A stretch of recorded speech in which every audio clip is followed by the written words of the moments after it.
The league has a funny way of exposing teams when that early spark starts to fade, and right now, Cleveland feels like one of those groups stuck in that uncomfortable in-between. Last season had momentum, confidence, and a sense that everything clicked at the right time.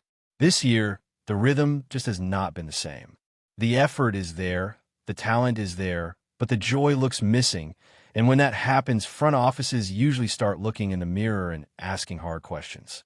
That is exactly where the Cavaliers seem to be, with reports indicating they are open to significant roster changes and willing to listen on almost everyone outside of their core pillars. When a team quietly opens the door like that, the ripple effect spreads fast across the league. Suddenly, players who were thought to be long-term pieces are now being discussed as movable assets, and that naturally pulls in teams like the Lakers, who are constantly scanning for upgrades around their stars. The idea is not blowing things up, but reshaping the puzzle in a way that actually fits the reality of the current season instead of chasing last year's version of themselves. One of the names starting to gain traction in those conversations is DeAndre Hunter.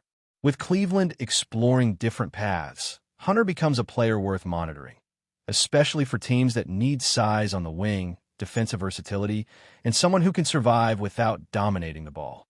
The Lakers, in particular, have been linked to the pursuit of a true 3 and defense presence on the perimeter, and while other options remain at the top of their wish list, Hunter slides in as a realistic alternative if those primary targets do not materialize.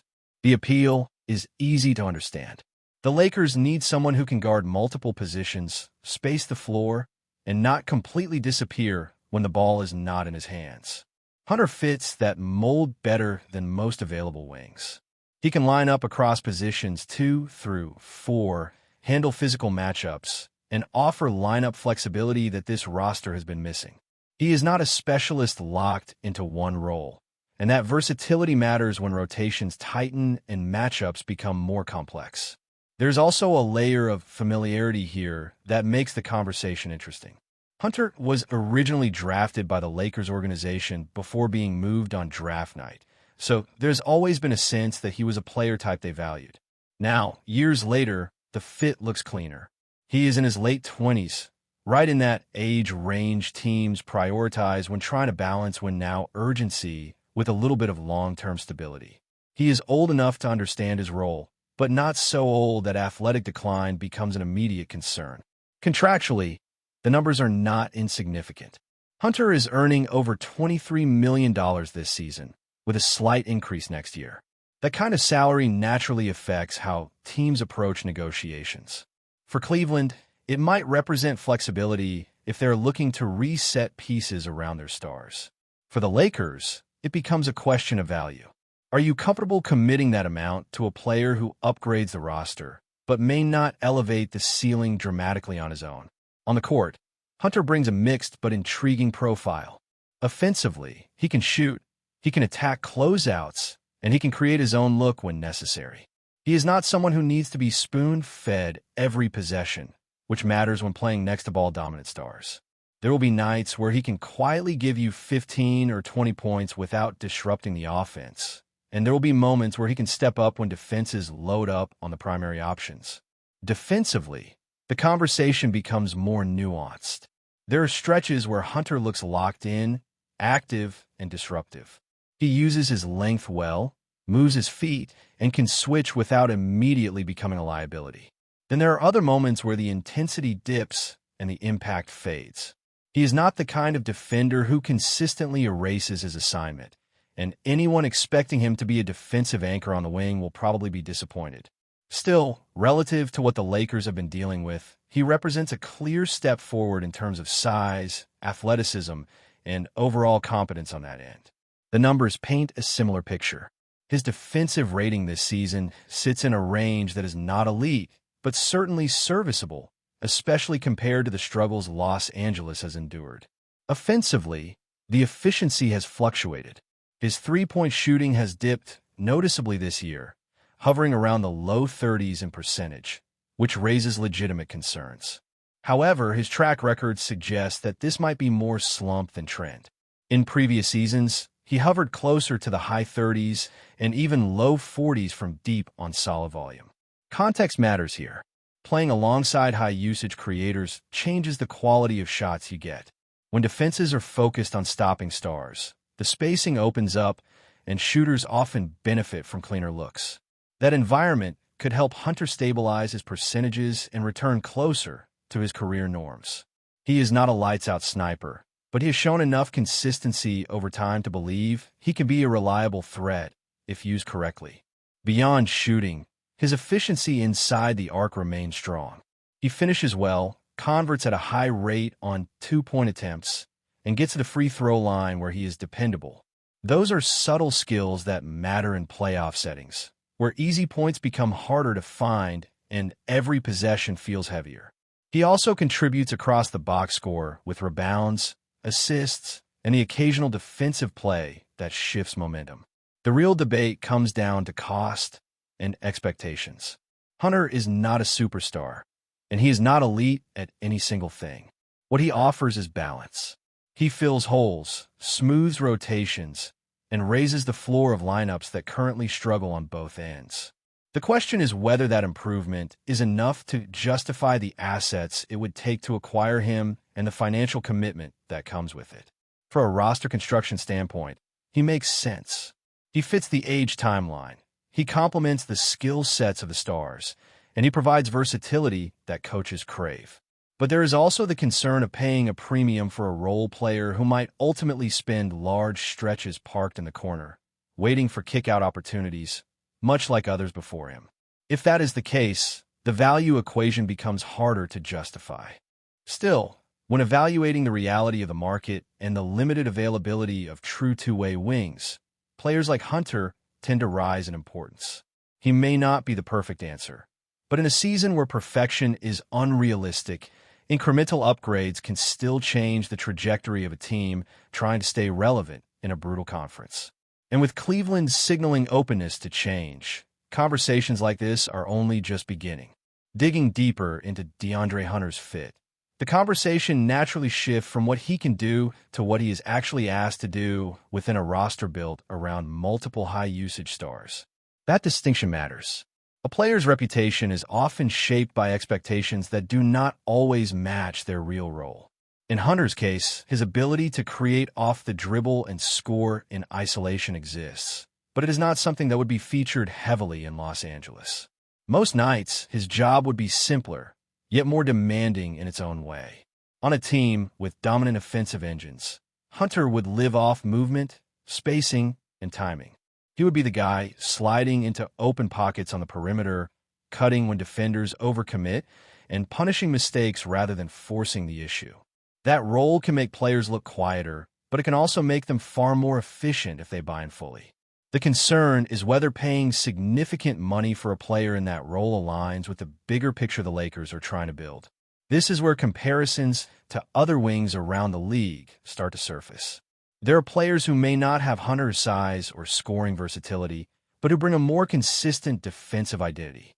The Lakers, at their core, need someone who can reliably take on tough perimeter assignments, night after night, without fluctuating effort. Hunter can do it in stretches, but he has not yet proven that he can be that lockdown presence on a consistent basis. That does not mean his defense lacks value. He is still bigger and more athletic than many of the wings currently in the rotation, and that alone can shift matchups. Having someone who can absorb physical assignments allows the stars to conserve energy and avoid unnecessary wear over the course of a long season. Defense is not just about steals and blocks, but about positioning, communication, and forcing opponents into uncomfortable decisions. Hunter checks some of those boxes, even if he does not dominate the category. Offensively, his numbers this season reflect both opportunity and inconsistency. The drop in three-point efficiency stands out, especially considering how important spacing is for this team. However, his shot profile remains encouraging. The volume is there, the form is not drastically changed, and historically, he has been a capable shooter. In many cases, players see their percentages rebound when they transition into more defined roles with clearer shot diets. Playing alongside elite passers could dramatically change a shooter's rhythm. The ball arrives on time, in the pocket, and with defenders already scrambling. Those are the kinds of conditions that help stabilize confidence.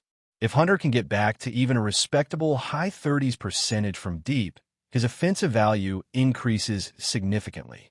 At that point, defenses have to respect him, and that opens up driving lanes and post opportunities for everyone else. Another layer that cannot be ignored is durability and availability. Hunter has had stretches in his career where injuries interrupted momentum. That history naturally raises questions when evaluating long-term investments. The Lakers have already dealt with enough inconsistency due to health, and adding another piece with a mixed availability record carries risk. At the same time, he is still in his physical prime, and there is hope that a managed role could help preserve him over the course of a season. From Cleveland's perspective, moving a player like Hunter could be part of a larger recalibration. When a team senses that its ceiling has stalled, tough decisions follow. Salaries, fit, and timeline all come under scrutiny. If they believe their current mix has plateaued, converting a wing contract into flexibility or different assets might be appealing. That does not mean Hunter lacks value. It simply reflects a shift in direction. For the Lakers, the calculus is different. Every move is judged through the lens of maximizing the present without completely sacrificing the future. Hunter's contract, while not cheap, does carry some strategic value. It becomes a movable piece down the line, especially as it approaches its final year. That flexibility could matter if a bigger opportunity arises and matching salary becomes necessary. Still, the emotional side of roster building matters too. Fans want impact. They want a move that feels decisive, not just marginally helpful. Hunter sits in that gray area where the basketball logic makes sense, but the excitement depends heavily on price.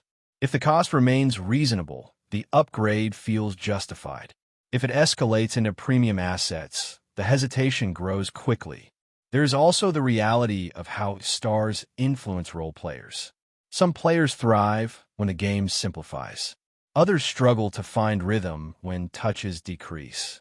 Hunter's career suggests he can function without constant involvement, but the adjustment is never guaranteed. Chemistry, coaching, and defined expectations all play major roles in whether a move succeeds or quietly fades into disappointment. When evaluating his production, the box score tells a steady story. Points in the mid-teens, solid rebounding for a wing, a couple of assists, and occasional defensive stats. It is not flashy, but it is dependable. In playoff basketball, those contributions matter, especially when they come without forcing the offense or compromising spacing. The question remains whether that steadiness is enough to swing high-leverage games.